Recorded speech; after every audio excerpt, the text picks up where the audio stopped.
আমরা বাঙালি জাতি কতটা নির্লজ্জ তার প্রমাণ তো বরাবরই সবসময় দিয়ে এসেছি, কিন্তু আজকের মাইলস্টোন ট্র্যাজেডিতে আরও একবার তা ভালোভাবে প্রমাণ করে দিলাম। দুর্ঘটনাস্থলে তখনও অ্যাম্বুলেন্স পৌঁছাতে পারেনি, তাই আশেপাশের মানুষজন পুড়ে যাওয়া বাচ্চাদের কুলে নিয়েই দৌড়াচ্ছিল হাসপাতালে নিয়ে যাওয়ার জন্য। মেট্রো স্টেশন থেকে সবচেয়ে কাছের হাসপাতাল মনসুরানী মেডিকেল কলেজ। রেগুলার ভাড়া 30 থেকে 40 টাকা, কিন্তু রিকশাওয়ালারা চাচ্ছিল 120 থেকে 50 টাকা।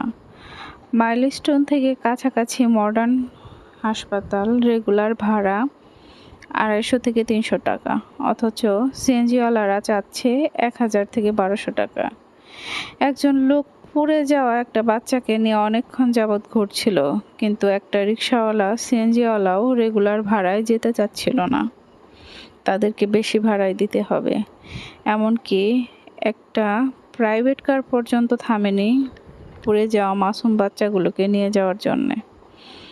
এইদিকে বাচ্চাগুলোর পুরো শরীর পোড়া, শরীরের মাংস গলে গলে পড়ার মতো অবস্থা। বাচ্চাগুলো তখন পুরা শরীর নিয়ে যন্ত্রণায় ছটফট করছিল। এদেশের মানুষগুলো এমন কেন?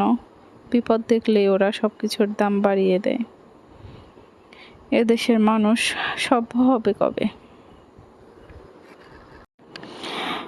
লেখাটা পড়লাম ইব্রাহিম খলিল শাওন ভাইয়ের প্রোফাইল থেকে, আর চিন্তা করলাম আজকে আমি আপনি বিপদে পড়লেও আমাদের সাথে সেই একই ঘটনা ঘটতো।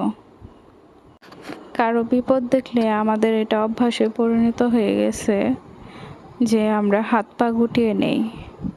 আমরা মনে করি আমাদের কোনোদিনও বিপদ হবে না, আমরা তো ভালো আছি, যার বিপদ সেই দেখুক, এমন একটা মনোভাব নিয়ে আমরা সবসময় এগিয়ে যাই। কিন্তু এটা কি হওয়ার কথা ছিল?